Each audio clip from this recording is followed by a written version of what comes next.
Alright, we are back. We're going to Budapest. Because otherwise I would have to spend time figuring out where else I can go. So let's go. Oh, I should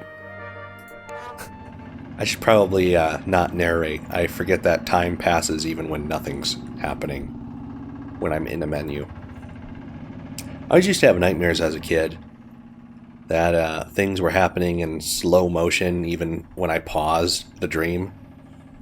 Weird thing. Anyway, we hired our friend Michael for the journey onward from Vienna to Budapest. The road followed the rail tracks for much of the way, but we saw no trains as we shuffled along.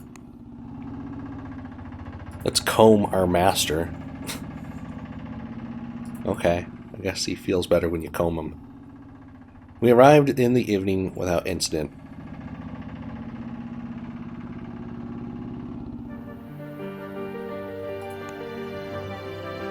Doesn't gain any health sleeping in the hotel. Oh yeah, he does. Alright. A dusty-jacketed Englishman in our hotel recommended a restaurant called Clemens to Monsieur. Oh jeez. I've read all of these words. I've never had to say them out loud. The Magyars make an excellent broth, he promised. Ominous words indeed. I'd never really been one for...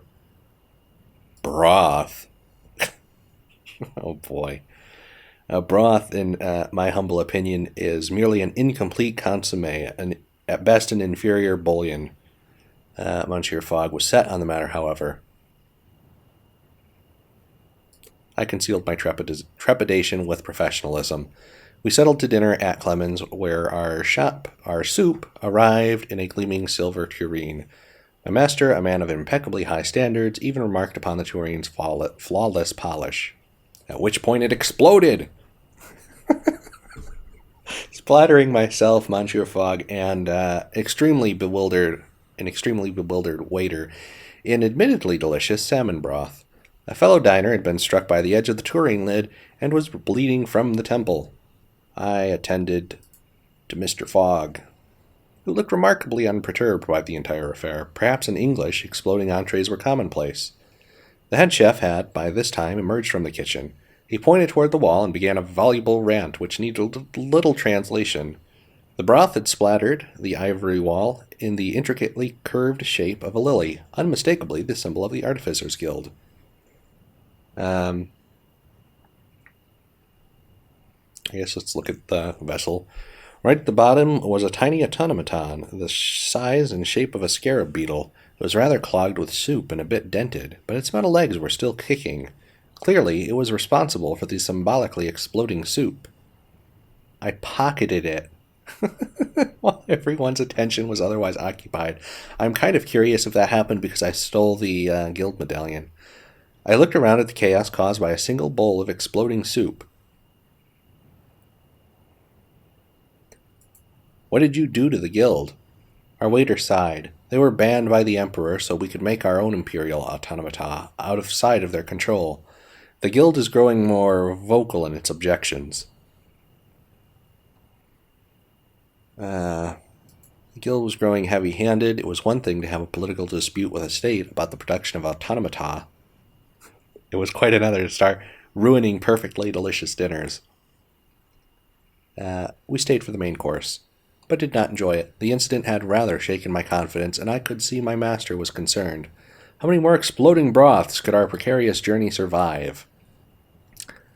Relations with Fogg have strengthened, and our funds have gone down a little. They didn't compass the entire meal? It exploded. Our meal exploded. You can't charge someone for exploding meals.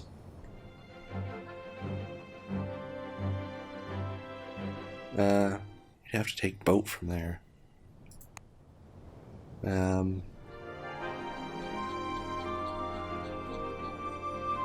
I think I'd rather go through Turkey. Take a Persian route. And we've got Kabul down there. You think we could travel by boat from Hong Kong?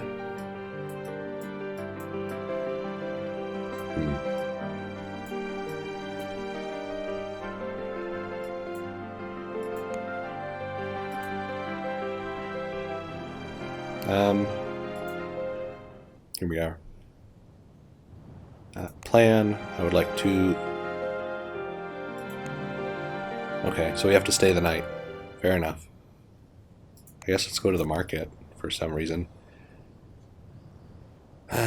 Scarab. Ooh. Are we going that direction? I have no idea where Antalya is. Sounds kind of Russian, which I'm sure has just offended someone.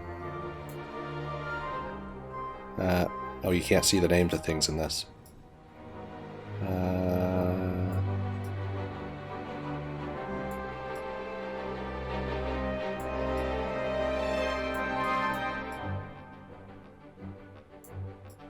I suppose there's a search function, is there?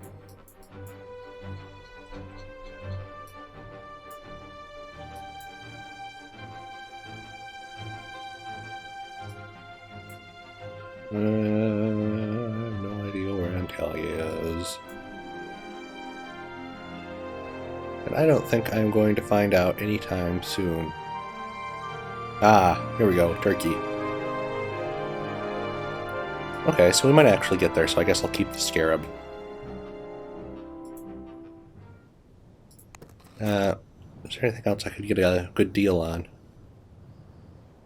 I guess it probably turns yellow or something if there is. I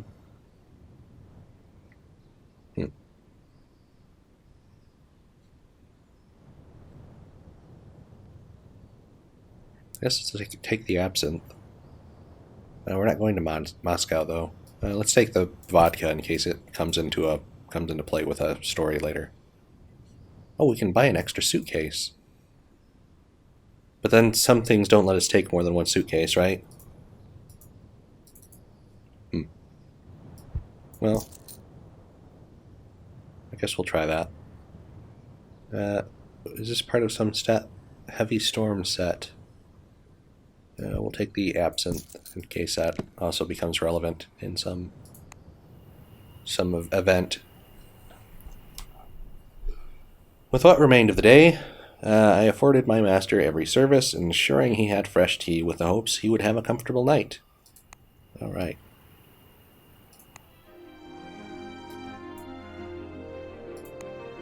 Let's go this way, right? Then we want to go to either Izmir or Istanbul. Embark. There we go.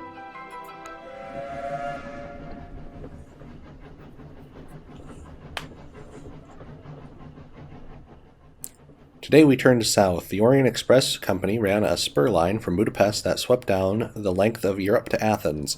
It originally stopped midway at Belgrade, but since the city's almost total destruction in the last confrontation between the Austro-Hungarians and the Ottomans, the trains now went straight through. Such destruction. It was to be hoped, taught the powers that be a lesson about tolerance. Let's talk with Mr. Fogg. Oh, let's talk to Madame Guard. And let's talk about that Greek place. I would like to go to Izmir, actually. That would be fine. How do I get there? One can travel, but the journey is a tiring one. Playing cards? How does this work? Let's ask her about Izmir.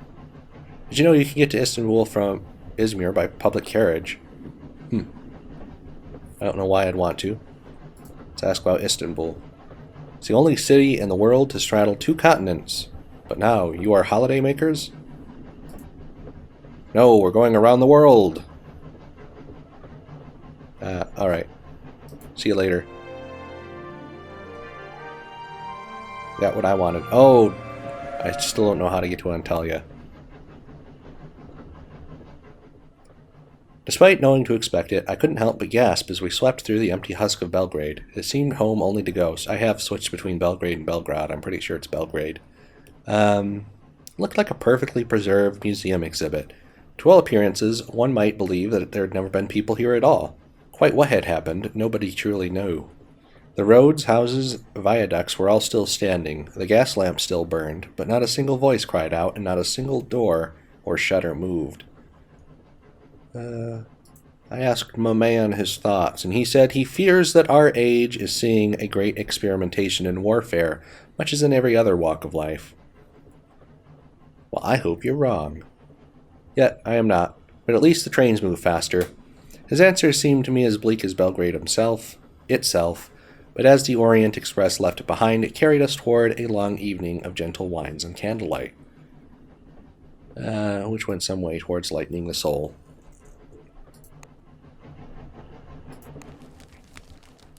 Yep.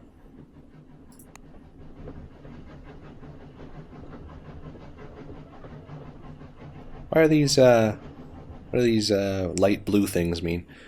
We arrived in the northern Greek station in the morning, and we disembarked without delay. If it ain't baklava, I can't pronounce it, I'm sorry. What's going on here? Egyptian cigars. That sounds fine. These are all quite cheap. Part of the open road set. I think the one we're working on is the rough storm, heavy storm set. Alright. This is all fine. Close the luggage. There we go. Let's see, when do we leave? Let's negotiate. Oh no. Oh no. What? Oh, I see. I see what I screwed up last time. The UI here I find not terribly intuitive, but it could just be me. The magnetic compass from our heavy storm set should soften things a little. Oh, you don't need all of it to get those kinds of buffs. That's nice.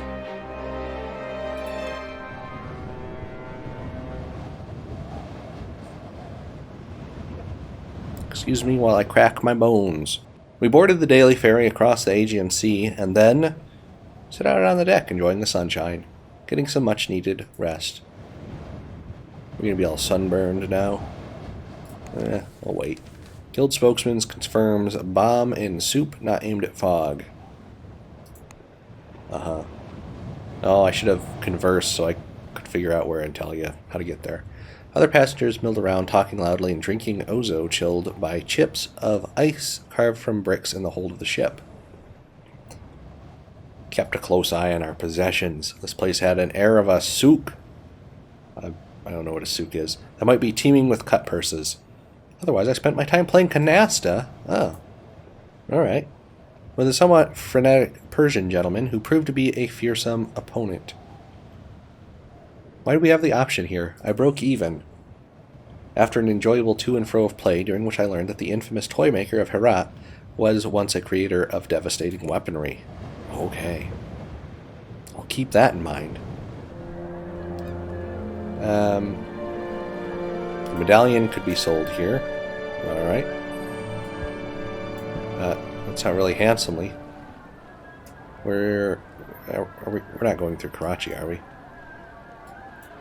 That's like, man, I cannot say locations here without getting in trouble. I was going to say Pakistan. Obviously, I'm not going to say that. Yeah. Alright. Back here. Actually, what did you have for sale? Machete? Safety harness sounds useful. Oh, it's part of the heavy storm set.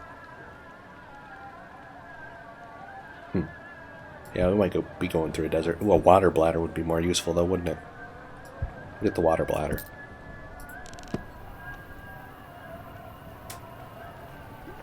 Man, we're not even halfway through our funds. Chill out, bro.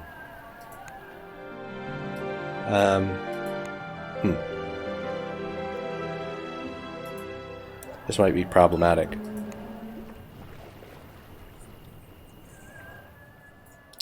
Port of Smyrna, or Izmir as the locals called it, was a gateway to Ottoman trade with Europe. Although sadly that meant most of the boats were going the wrong way. Get out of here. The British and French had their own consulates in private quays. I don't know why that's relevant. But there were also Dutch and Venetian flags amongst the fleets of trade ships and dirigibles. We struck up a conversation with a Greek textile merchant, marking off bolts of raw silk for export to Venice. "What's your trade?" she asked in the French of the merchant class. "Or are you a tourist?" She asked in the French of the merchant class. Essay, what the hell does that mean? She asked in the French of the merchant class. I offered her a charming smile, but her eyes merely narrowed. "I don't understand tourists. Why go somewhere unless you have a purpose?" She made another mark in her ledger, with more force than was strictly required. We're going around the world," I declared with some enthusiasm. She rolled her eyes so thoroughly that I feared she'd do herself an injury. I should have expected nothing else from a culture which invented the galette. She sighed, but to my chagrin, declined to elaborate upon her distaste for the delicious foodstuff. That's, what is that, some kind of fish thing? I had no idea. I asked about onward travel. She shrugged. "I have no idea of the most pleasant journeys, but the fastest must surely be Camertage from Istanbul to Tehran and beyond. It's a whole new kind of engine, they say." Bade her farewell as the moon rose. A sailor played a tune on a lyre, while his compatriots sang along. It was a beautiful night in Izmir.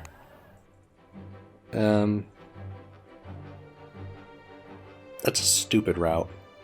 She did say it was very fast, though, didn't she? I guess maybe it'll make up for going sort of backwards. Oh, that sucks. So, this is tomorrow, right? 2 days.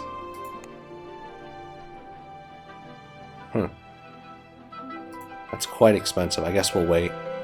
We're very early in on our journey. I think we're ahead of schedule.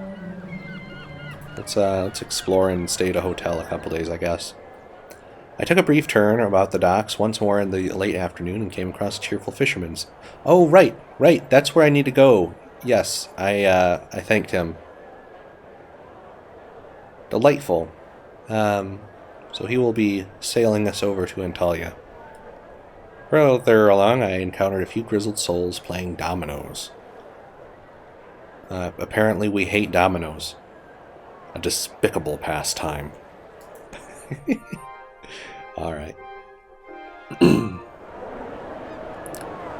So we need to wait until tomorrow, is that right? Tomorrow at 8 a.m. Fair enough. Is there anything... Yeah, we've already been here. Alright, so we will stay at a hotel. As night fell... I'm calling this the No Bank Challenge, just because I don't feel like figuring it out on camera. I engage... Oh, let's make some alterations to our clothing to ensure everything was shipshape for our inevitable departure. And then depart.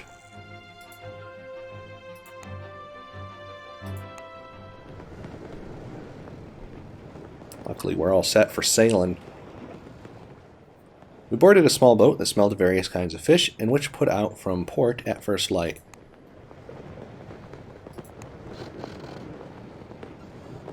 Hey there, buddy. How do we get from Antalya to Tehran? That seems like we wanted to go through Persia for no particular reason. He doesn't know, but listen, the Prime Minister is a good influence on the young Shah. Okay.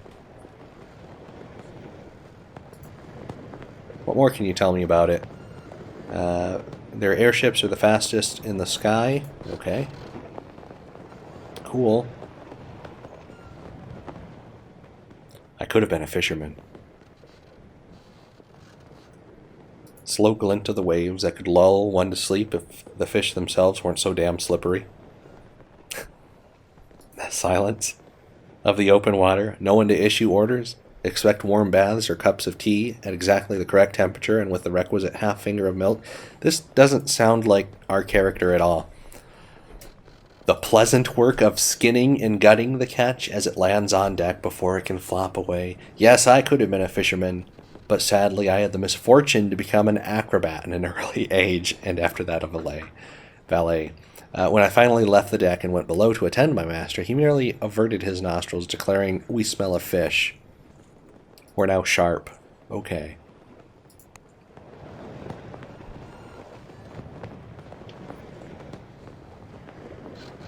Let's comb our... Oh, I missed it. We rounded the coast of Turkey. Clinging to the shore, we saw several other boats plying the waters, some fishing vessels, some ferries. I asked the fisherman about the port into which we were headed. "Nice enough place. Small. I don't think you'll want to stay long. You'll be back on a boat within a few hours." Then Fogg wants a bath. Alright. Sell our stuff. Yeah, there we go. Oh, we're ahead of where we started. Yeah, we'll get that out of the way. Don't we already have wool shirts?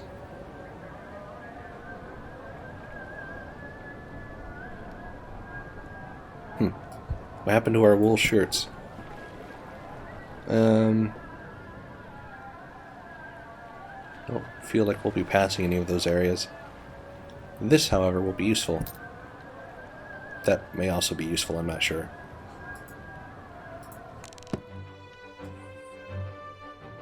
So now I can throw it away, right? Now that I've looked at them.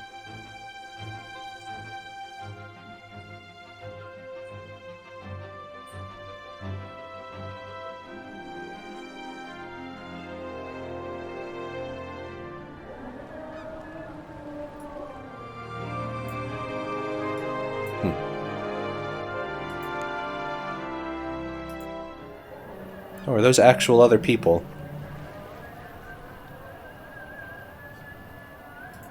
Maybe their previous journeys. I spent my afternoon rambling around that area, the historical center of Antalya, which was where I happened upon a group of Turkish dockhands unloading crates of Venetian goods in a warehouse flying the French flag. They had a passable grasp of French, no doubt a prerequisite of working for their French employer, Mr. Fontaine. Though we've never met him, one of them added bitterly. Is he a good employer? I asked politely, simply to make small talk.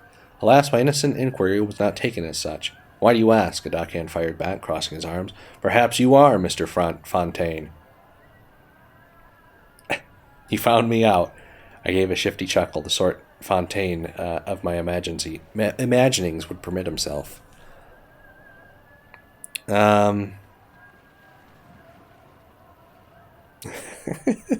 Such an empathetic fellow he was, prone to making friends and acts of random generosity.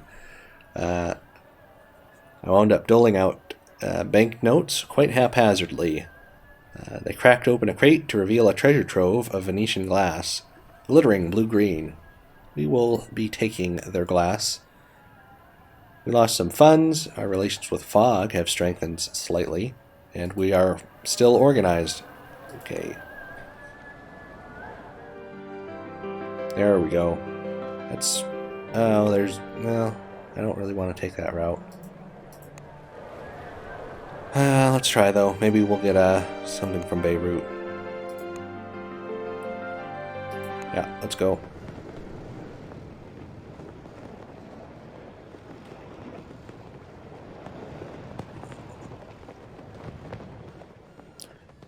The Nefertiti was a tall-masted Egyptian clipper that sailed around the coastline from Antalya all the way to Alexandria.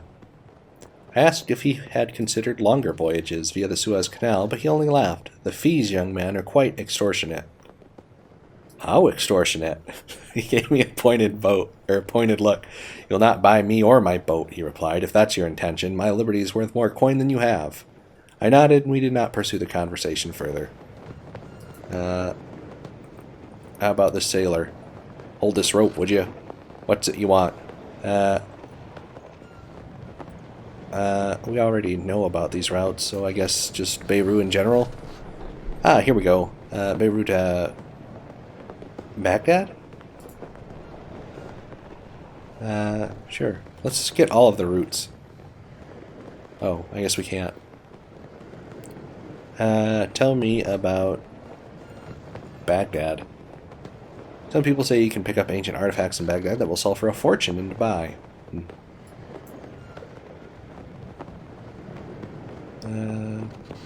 What Tehran? Oh, okay. Bandar Abbas, as if I know where that is. Oh, okay. Alright, whatever, man. Chill out. Why is Baghdad in the ocean?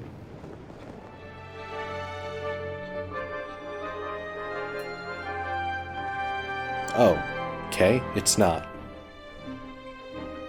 Gotcha. We are in the sea.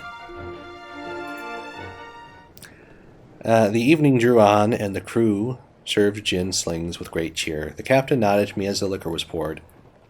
Sorry, the liqueur. Enjoy, he called, for as long as you are with us. Saluted him with my glass and savored the cool drink as the sun went down in fire and smoke across the sea.